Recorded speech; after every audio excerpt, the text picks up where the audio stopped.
Boa tarde, senhoras e senhores, eu sou César Marques, sou jornalista, é um prazer enorme estar aqui com vocês e hoje eu vou falar o seguinte: o Brasil saiu do mapa da fome. E adivinha sobre qual governo? Sim, o governo dele, Luiz Inácio Lula da Silva, isso pela segunda vez. Mas a pergunta que não quer calar é: por que o Brasil, um dos maiores produtores de alimento do mundo, voltou para o mapa da fome depois de já ter saído dele? A resposta tem nome, senhoras e senhores, sobrenome e um histórico de irresponsabilidade social. Tudo isso aconteceu no governo dele, o inominável Jair Messias Bolsonaro. Pois é, e é isso que a gente está aqui para falar para vocês hoje. Se você está chegando agora nesse canal, por favor, se inscreva, curta, compartilhe, ajude a gente, porque eu não quero seu pix, eu só quero seu like. Entre 2019 e 2022, a fome voltou a fazer parte da rotina de milhões de brasileiros. E não foi por acaso, foi pelo desmonte de políticas públicas, por negligência, por desprezo à vida do povo pobre brasileiro. O governo anterior acabou com o Bolsa Família, acabou com o PAA, acabou com os estoques públicos de alimentos e ainda tratou como deboche quem reclamava da miséria, quem passava fome. A imagem que ficou daqueles tempos é de famílias disputando osso em açougue e mães dormindo com o estômago vazio para poder alimentar os seus filhos. Enquanto isso, senhoras e senhores, ou então um presidente, ele dizia: não existe fome no Brasil, isso é apenas uma narrativa. A narrativa era real e ela matava, e matava de fome. Então, o que mudou agora no Brasil? Desde janeiro de 2023, com a volta do presidente Luiz Inácio Lula da Silva, presidente Lula, houve uma inversão de prioridades. O que era invisível voltou a ser atendido. O povo voltou a ter voz, porque lá em Brasília, a gente tinha um presidente que cuidava do povo. O Bolsa Família foi reconstituído com critérios técnicos. A agricultura familiar passou a ser financiada de novo. Os estoques públicos de alimentos estão sendo recompostos. E o Brasil, senhoras e senhores, voltou a falar de fome com seriedade, como política de Estado. Esse conjunto de medidas, ele não é um milagre. Ele é resultado de muito trabalho, de vontade política, mais conhecimento técnico, mais compromisso com a dignidade humana. E deu certo.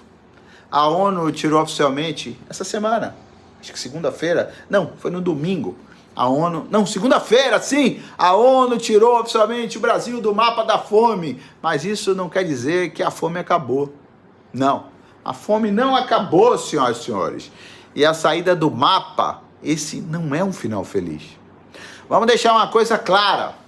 Mais de 70 milhões de brasileiros ainda vivem em algum nível de insegurança alimentar.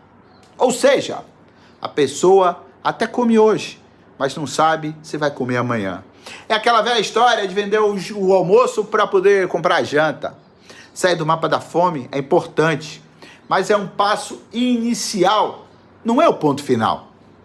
Se os próximos governos eles não tiverem coragem, se a elite continuar pressionando por cortes sociais, e se a fome voltar a ser tratada como um problema menor, a gente volta para o fundo do poço, para o final da fila de novo. Porque se o Brasil saiu do mapa da fome, e se saiu 2 vezes, é porque alguém colocou o país lá. E colocou lá 2 vezes também. Preste atenção. O Brasil não vai para o mapa da fome à toa. Ele vai porque os ricos não querem pagar imposto. Eles vão porque o rico não liga para o pobre. Então o que isso significa para a gente?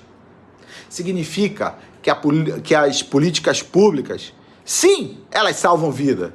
O Bolsa Família, o Minha Casa Minha Vida, o Pé de Meia, significa que combater a fome é uma escolha. Significa que o Estado tem o dever de colocar a comida no prato do povo antes do lucro no bolso de meia dúzia de milionários, de bilionários, de ricos que não querem pagar imposto. O Brasil precisa sim, senhoras e senhores, parar de brincar com a vida dos mais pobres. Fome não é acidente, fome é projeto. E a gente precisa seguir dizendo em alto e bom som, enquanto houver panela vazia, numa democracia plena. Então, senhoras e senhores, preste muita atenção no que eu vou falar agora para vocês. O Brasil, ele é sim dos brasileiros. O Brasil, ele tem que ser de todos os brasileiros e o Brasil não pode ser apenas de uma minoria. Se você acha que a comida no prato é um direito e não um privilégio, compartilhe esse vídeo. Mostre para quem ainda acha que política não interfere no dia a dia e no seu dia a dia. Ele interfere sim às vezes. É a diferença entre viver ou sobreviver. E muitas vezes morrer, porque ainda existem pessoas que morrem de fome no Brasil. Existem pessoas que morrem de fome no mundo. Olha Gaza, olha o que está acontecendo na Palestina. As crianças, as pessoas, elas estão morrendo de fome. E o que é que o governo palestino, ou o governo israelense diz? Que é mentira. Então esse foi mais um dos nossos momentos. Essa foi mais uma crônica de domingo sem ser um domingo. Eu sou César Marques, sou colunista aqui do site Bahia Press. Você quer ficar muito bem informado? Acesse o nosso site www.bahiapress.com.br. Estamos falando aqui da nossa redação, que nada é mais ou menos que a minha casa. Lara tá ali deitada, as caixas estão ali no fundo, ali a televisão tá ligada, a nossa gatinha tia tá ali, a mochila em cima da mesa. Aqui não tem fake, aqui é realidade. Aqui é um jornalista falando direto para você. Então, se você quer nos ajudar, senhoras e senhores, viu que aqui não tem mentira. Nos ajude sim. Eu não quero seu dinheiro, eu não quero seu Pix. A única coisa que eu quero é que você compartilhe esse vídeo. Nos ajude. E nós vamos continuar aqui falando dessa maneira assoberbada, falando assim, às vezes gaguejando, falando sem seguir o roteiro. Mas a gente vai falando a verdade. Um abraço. Até o próximo Bahia Flow. Até o próximo domingo, sem ser domingo. Até. Fiquem todos com Deus, com o verdadeiro Deus. Porque existem muitos que estão falando de um Deus aí que não existe. Até a próxima!